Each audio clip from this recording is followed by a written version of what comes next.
Abonnez-vous et cliquez aussi sur la petite cloche de notification pour ne rien rater de nos prochaines vidéos. N'oubliez pas de partager aussi la vidéo et de la liker.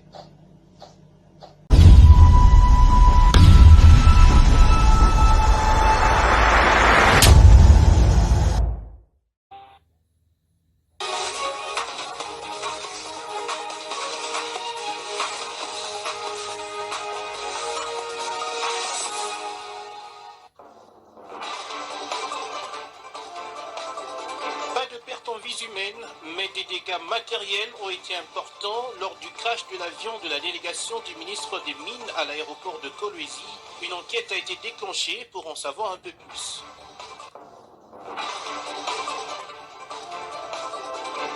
C'est un retour triomphal pour les léopards de la RDC après une soirée de dimanche riche en émotions au cours de laquelle ils ont arraché la qualification pour les barrages intercontinentaux face aux Super Eagles du Nigeria. La procession est partie de l'aéroport de Njili jusqu'au stade des Martyrs de la Pentecôte.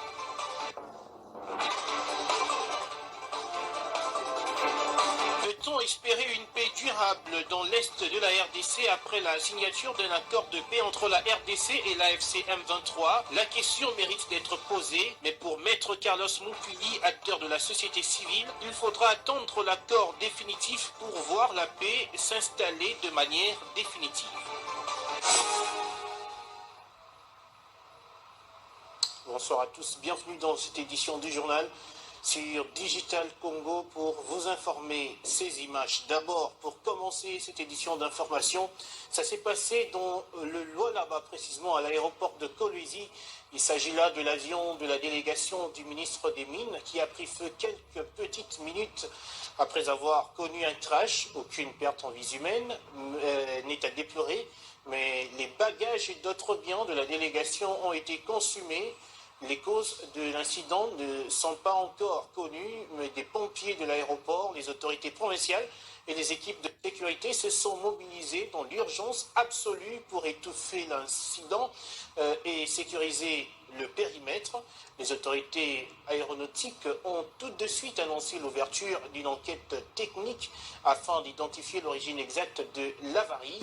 La délégation du ministre des Mines arrivait ce lundi à Kolwezi pour constater les dégâts causés par l'éboulement samedi dernier dans une carrière artisanale à Kawawa, ayant causé plusieurs morts. Et puisqu'on y est, on en parle donc. Cet incident survenu samedi dans la carrière de Mulondo à Kawawa, à une cinquantaine de kilomètres de Kolwezi, n'a pas laissé indifférente la gouverneure du Lualaba. Fifi Masuka Saini a dépêché dimanche une délégation conjointe des ministères provinciaux des Mines et des Affaires sociales afin d'évaluer la situation sur le terrain. Cette intervention rapide visait à assurer la prise en charge des blessés, l'inhumation des victimes et à coordonner les enquêtes en cours pour établir un bilan officiel. Suivez. Malgré l'interdiction formelle d'accès au site en raison des fortes pluies et des risques d'éboulement, les creuseurs clandestins ont forcé l'entrée dans la carrière. Pour y accéder, ils avaient érigé un pont de fortune afin de franchir les tranchées de sécurité installées par la société pour empêcher toute intrusion. Lors de la traversée précipitée des creuseurs, le poids du nombre élevé de personnes sur cette structure instable a provoqué son effondrement et plusieurs individus sont tombés dans les eaux profondes de la tranchée. À ce jour, 32 corps sans vie ont été repêchés, dont 7 ont été transférés à la morgue de l'hôpital général de référence de Mupanja, 25 à celle de l'hôpital général de Mwangeji à Kolwezi. Les opérations de recherche et de sécurisation se poursuivent afin d'établir le bilan définitif. Je tiens à préciser que contrairement aux rumeurs infondées relayées sur les réseaux sociaux, que les victimes ne sont pas mortes par balle, mais bien par noyade. Face à ces drames, les mesures suivantes ont été immédiatement prises. Le déploiement des services de sécurité et de secours pour continuer avec la recherche afin de retrouver éventuellement les autres corps restants et la sécurisation du périmètre. la suspension temporaire des activités de l'exploitation artisanale dans la carrière de Moulondo pour raison de sécurité, démolition des accès de fortune et instauration d'une surveillance permanente, la sensibilisation des comités locaux au danger des activités minières clandestines, la coordination interinstitutionnelle pour une disposition globale et durable. Vous avez donc suivi le ministre de l'Intérieur de Kolwezi, de Lualaba, pardon, Roy Kaumba. Alors, un autre incident a eu lieu dans la province du Congo central où le mauvais état de la route a été à la base de l'incendie d'un camion-citerne de la société Lerexcom Petroleum qui a violemment pris feu dans la ville de Matadi après qu'il se soit renversé. Là aussi, pas de perte en vies humaines, mais des dégâts matériels sont importants. Les autorités locales sont descendues sur place pour faire le constat. Jean-Claude Kidoumou est à Matadi pour Digital Congo. Un gros véhicule citerne de la société Lerexcom Petroleum de Matadi, transportant du carburant, s'est renversé et a pris feu vers 4 heures du matin dans la route Ango-Ango. Pas de pertes en vies humaines à signaler, mais un important dégât matériel à déplorer. 3 maisons d'habitation calcinées, 2 maisons commerciales incendiées, une église de réveil brûlée et un véhicule remorque stationné dont le barrage a pris feu. Vers Badeza, de Makelele à Mutuka, et quoi, il y a un formel porteur, n'a pas de gaz et décroché. Comme il va 4, peut être 5 heures, pétrole comme il y a. Tant qu'il y a sur un gelé, ça qui peut nous mouiller, tirer avec mouiller. À comment forcer l'angle fermé, et bien dire, bah, moi, la terre, ça va être maloki. Si je l'ai vendu pour la vie, donc on va vous dire, Denis, comment le chant de Bimela qui déjà. Et là, je suis mort dans ma maison, la batterie, n'a qu'on bilan, on est dans la boca, Cet incident s'est produit à cause de la chaussée dégradée et les camions s'est retourné. Le camionneur est sorti indemne et a alerté toutes les maisons qui étaient tout près de l'accident. C'est ça qui a justifié qu'il n'y ait pas de pertes en vies humaines. Le maire de Matadi, Dominique Kodiambete, le bourgmestre de la commune de Matadi et le procureur de la République ont descendu sur le lieu de l'incident pour évaluer les dégâts. Quand un véhicule contenant de l'essence se renverse, ce choc-là provoque souvent un incendie dans les parages. On n'a pas enregistré des morts. Quand même, quelques maisons qui sont sur la voie principale ont pris du feu. Mais les sapeurs-pompiers pour MGD sont vite arrivés pour intervenir. Également les sapeurs-pompiers du pétroleum de Lédia sont arrivés aussi. Donc on est arrivé dans les deux sens. Déjà la situation est maîtrisée, mais on continue à observer pour voir comment ça va évoluer parce que vous voyez c'est du carburant quand même. On ne peut pas abandonner comme ça, on continue à pomper de l'eau pour qu'on puisse maîtriser complètement l'incendie. À l'heure qu'il est, l'autorité urbaine se démerde pour loger les 3 familles sinistrées. Et à Kinshasa, les autorités veulent se rassurer que tous les véhicules sont en bon état, d'où la sensibilisation autour du contrôle technique qui devrait débuter ce lundi normalement. Mais le lancement de cette opération en même temps que la campagne routière Tosaba Tosayo, traduisez « Respecte-toi pour qu'on te respecte » est reportée de 48 heures. Cette mesure intervient en raison du retour des léopards de la RDC et de leur accueil prévu, donc qui se tient au stade de Martyr. On va y revenir tout à l'heure. Selon le ministère provincial des Transports, ce report vise à permettre à la population quinoise de répondre favorablement à l'appel du président de la République, Félix Tshisekedi, qui les a invités à se rendre massivement à l'aéroport de Njili pour accueillir les joueurs. On y consacre tout un chapitre dans quelques minutes. Il faut donc rester avec nous dans ce journal. Tout à fait autre chose. Et vous le savez, le gouvernement congolais et l'AFC M23 a signé samedi dans le cadre de Doha au Qatar un accord. Donc, cependant, la question majeure et évidente reste posée. Peut-on espérer une paix durable dans la partie est du pays ? Pour Carlos Mopili, acteur de la société civile, cet accord ne résout pas les problèmes de la région, mais il contient seulement les grandes lignes à suivre pour la fin des hostilités.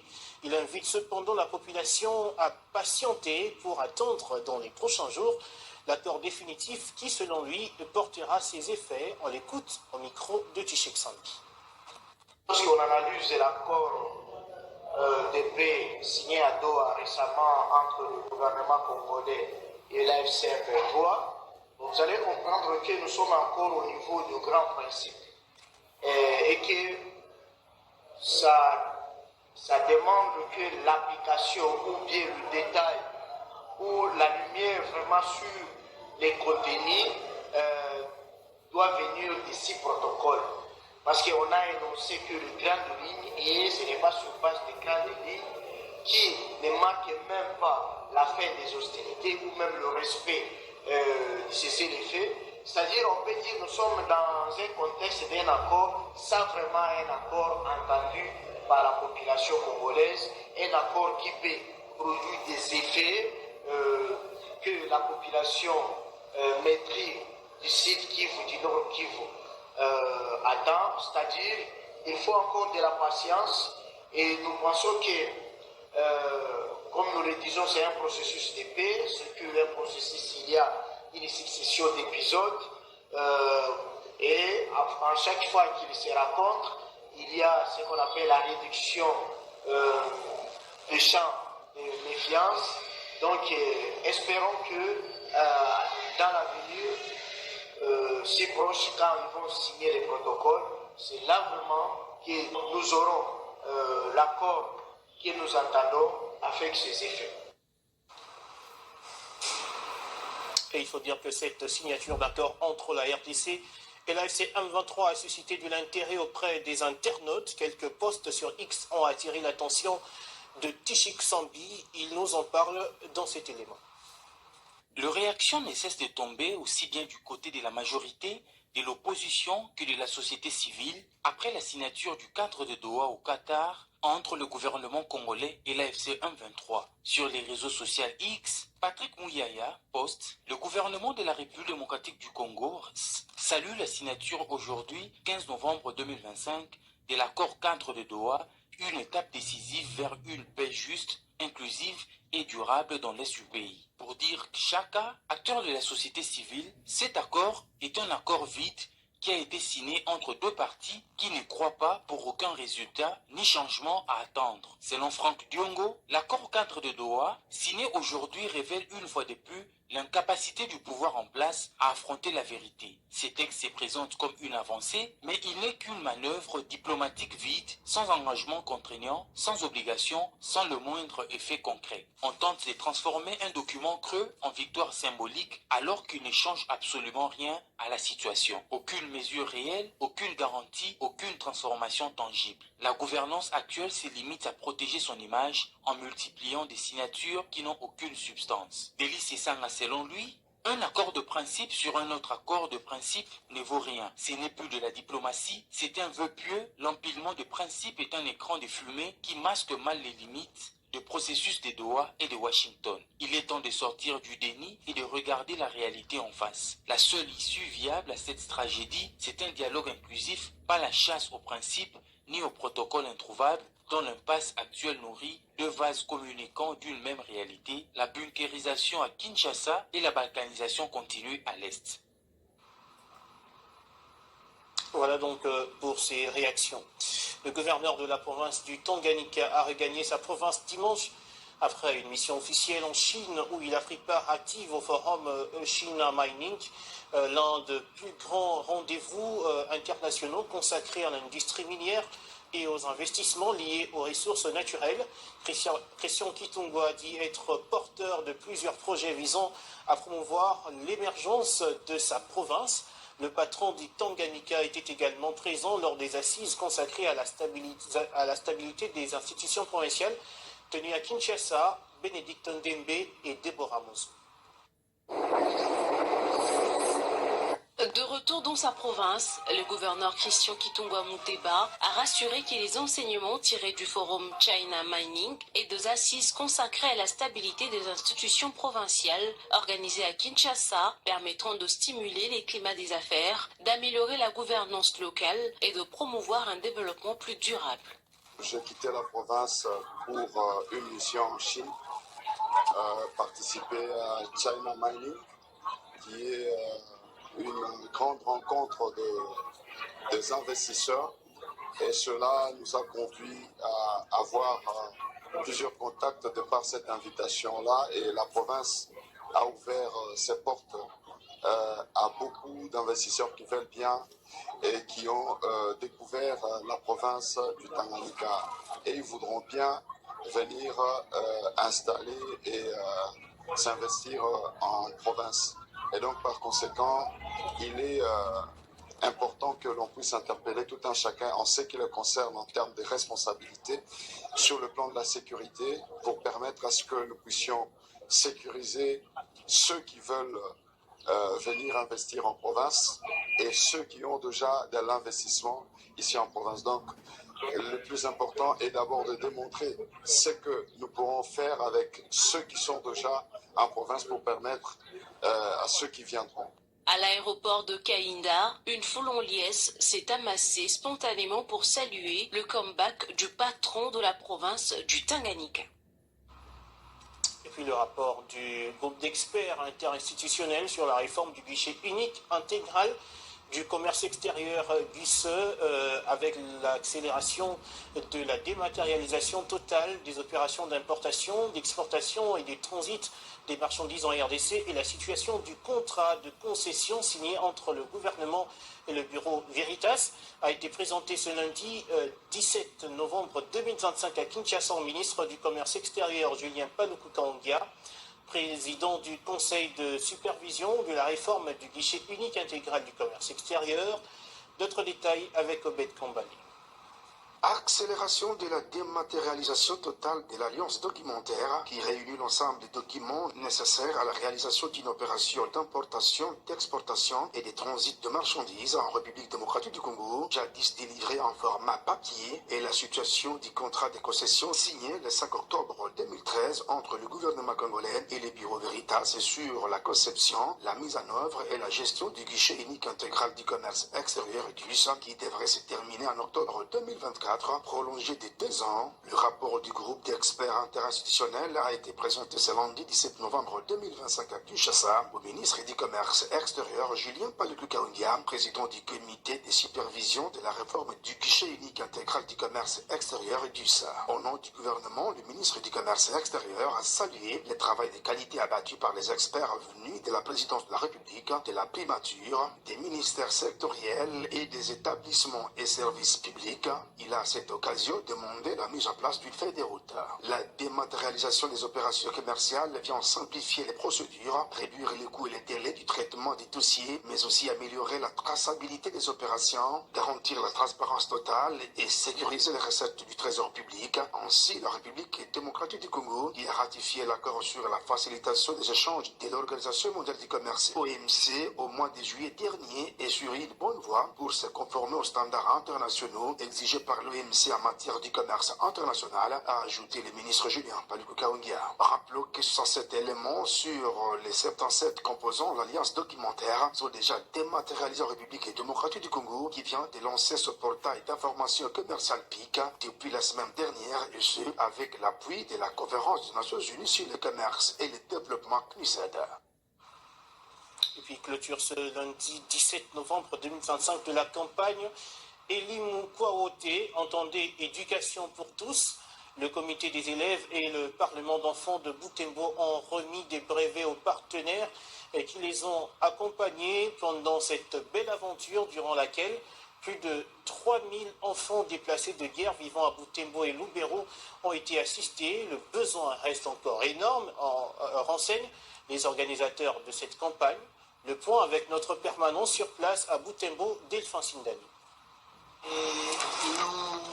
Cette activité s'est déroulée l'avant-midi de ce lundi 17 novembre 2025 à l'esplanade de la mairie de Butembo. Le maire Roger Moabae Kiteli, le directeur provincial de l'éducation Nord Kivu 2 Norbert Bissimo Baleke Mpaka ont rehaussé de leur présence à cette activité. Selon les organisateurs de la campagne Elimu Kwaote, plus de 3000 enfants ont déjà reçu des kits scolaires en ville de Butembo comme dans le territoire de Lubero. Tous les enfants déplacés n'ont pas été assistés. En tout cas, c'est un grand nombre. Ça signifie que le besoin est tellement grand au point où nous ne savons pas satisfaire tous les enfants. Le directeur de la province éducationnelle Nord Kivu 2 encourage les organisateurs d'avoir songé qu'il y a leurs semblables qui ont laissé leurs agglomérations pour des endroits d'accueil. Cette activité est un réconfort pour les bénéficiaires. Là où ils sont allés, dans la ville de Butembo et même partout ailleurs, le Parlement d'enfants a su mobiliser la communauté pour trouver les fournitures afin d'accompagner ces enfants qui sont déplacés. Chose faite, je vous assure que ce Parlement d'enfants venait d'accompagner plus de 3000 élèves qui ont été servis de fournitures scolaires, de cahiers, de carnets, de stylos, ainsi de suite. Donc c'est une activité que nous évaluons positivement. Au nom des bénéficiaires, la présidente des déplacés de guerre de Butembo lance un appel aux autres bonnes volontés de songer à poser un acte semblable. Le besoin étant énorme dans les endroits où l'assistance a été apportée et même dans les recoins du Nord Kivu 2. Voilà, on y est maintenant. Le sujet continue à être commenté dans les coins de rue, dans des bureaux, dans des maisons, parce que ça faisait très longtemps que l'équipe nationale de la RDC a créé une sensation de ce type. Dimanche dans la nuit, c'était une explosion de joie qui a embrasé toute la nation après la victoire des Léopards face donc au Nigeria dans la séance tir au but. Et c'est dans cette ambiance euphorique que les Léopards de la RDC ont regagné Kinshasa ce lundi 17 novembre après cette éclatante victoire de la finale de barrage africain pour la Coupe du Monde 2026. L'avion transportant les fauves congolais a atterri à 16h heure de Kinshasa à l'aéroport international de Njili, accueilli par une délégation officielle des supporters en liesse et une forte mobilisation médiatique avant que ne s'en suive la procession en direction du stade de Martyrs où l'ambiance est bon enfant, où une cérémonie d'accueil populaire est organisée à l'instant en présence du président de la République, Félix Tshisekedi. Ce moment symbolique marque non seulement la reconnaissance nationale envers les léopards, mais aussi une communion festive avec le peuple congolais fier de ses ambassadeurs. On y revient avec plus de détails dans nos prochaines éditions.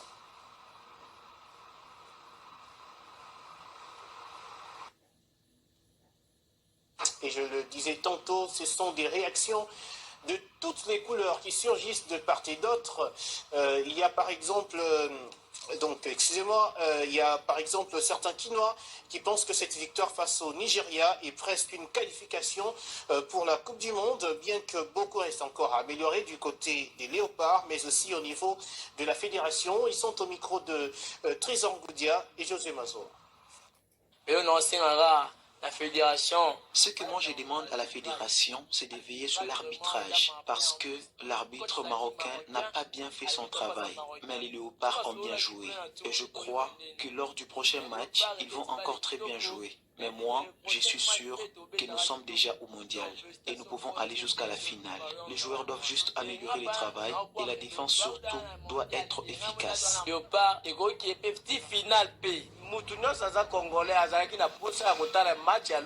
Tout Congolais tenait à suivre le match d'hier. Nous sommes déjà qualifiés pour la Coupe du Monde. Nous sommes très heureux du déroulement de ce match. Nous allons gagner les prochains matchs parce que nous avons des joueurs qui sont forts. Seulement qu'il faut qu'on arrange au niveau des médias. Ouais, je suis optimiste avec le jeu que nous avons vu hier en tout cas. Je pense que nous irons à la Coupe du Monde. Et je suis sûr et certain. Oui, je suis satisfait, mais sauf que l'arbitre vraiment n'était pas de notre côté. Nous avons bien joué. Pour gagner avec sur Robit, c'est pas un problème. Hier, on a beaucoup joué, mais on était très lent sur terrain. Merci à Tropo. J'ai dit un grand merci à nos léopards. Moi, de nature, le foot ne m'intéresse pas. Mais hier, j'ai suivi. J'étais très content. Jusqu'à présent, j'ai ce même sentiment. Cette fois-ci, je suis sûr que nous allons participer à la Coupe du Monde pour l'honneur de notre pays.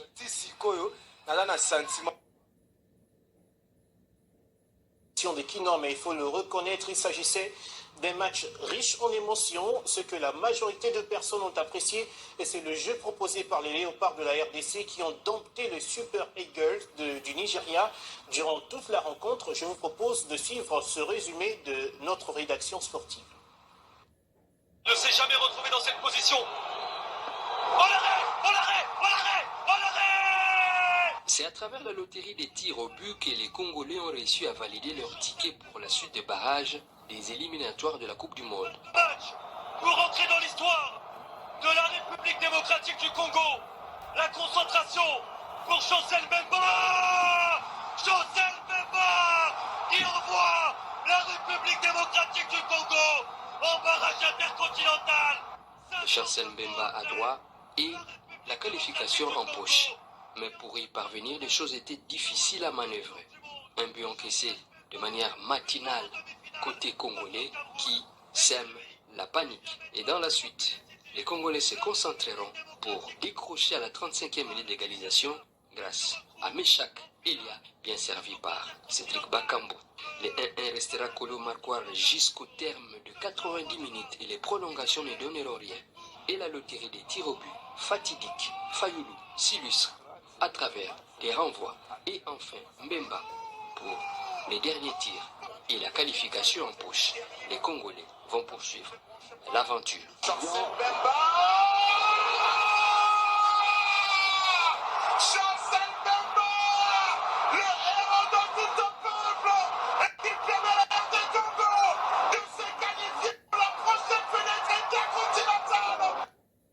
Voilà donc pour ces moments magnifiques que nous offerent par les léopards. En dehors de nos frontières, avant de boucler ce journal, une délégation de Caraïbes est au Royaume-Uni pour réclamer justice face aux blessures laissées par l'esclavage et le colonialisme. À travers ces discussions, la commission des réparations de la communauté des Caraïbes, CARICOM, veut faire entendre la voix des descendants des millions d'Africains déportés, demander des excuses officielles et des réparations concrètes. Une démarche soutenue aussi par l'Union africaine, même si certains pays européens restent encore réticents à assumer ce lourd passé. Suivez. Le Caraïbe entend de lancer des discussions sur les réparations pour l'esclavage lors d'une visite au Royaume-Uni. Une délégation de la Commission de réparation de la communauté de Caraïbes tiendra cette semaine des échanges avec de responsables et des personnalités britanniques sur les injustices historiques de l'esclavage et du colonialisme ainsi que sur leurs conséquences durables. Au moins 12,5 millions d'Africains ont été kidnappés, transportés de force par des navires européens et vendus comme esclaves entre le 15e et 19e siècle, selon de rapports historiques. Les défenseurs de cette cause affirment qu'il est nécessaire d'agir pour lutter contre les séquelles persistantes telles que le racisme. Les appels à des réparations ont pris de l'ampleur dans le monde entier, en particulier au sein de la CARICOM, un groupe de 15 États membres qui comprend la Barbade et la Jamaïque et de l'Union européenne. La CARICOM a élaboré un plan de réparation qui comprend des appels à des excuses officielles et complètes, des programmes éducatifs, l'annulation de la dette et des compensations financières, tandis que l'Union africaine est en train d'élaborer son propre plan. Une réaction hostile aux réparations s'est également amplifiée et de nombreux dirigeants européens se sont opposés à ce que l'on en discute. Les opposants ainsi que les institutions d'aujourd'hui ne devraient pas être tenus responsables de torts historiques. Cependant, à l'issue du sommet, les dirigeants du groupe de 56 nations, dirigés par le roi Charles d'Angleterre, ont convenu d'inclure dans leur communiqué final qu'il était temps d'entamer une discussion sur cette question. La visite de la commission de la CARICOM aura lieu ce 17 au 20 novembre 2025 et vise à renforcer les partenariats stratégiques et à promouvoir un programme conjoint d'éducation et d'engagement du public sur le programme de réparation, selon un communiqué de presse. Plus de papier sur ma table pour vous informer, mesdames, messieurs. Merci à tous de nous avoir suivis. D'ici là, portez-vous bien.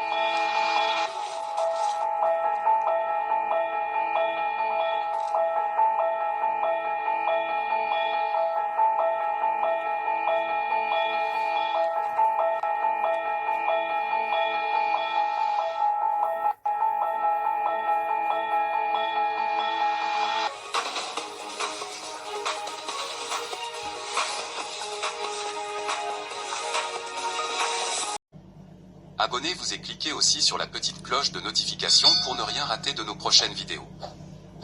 N'oubliez pas de partager aussi la vidéo et de la liker.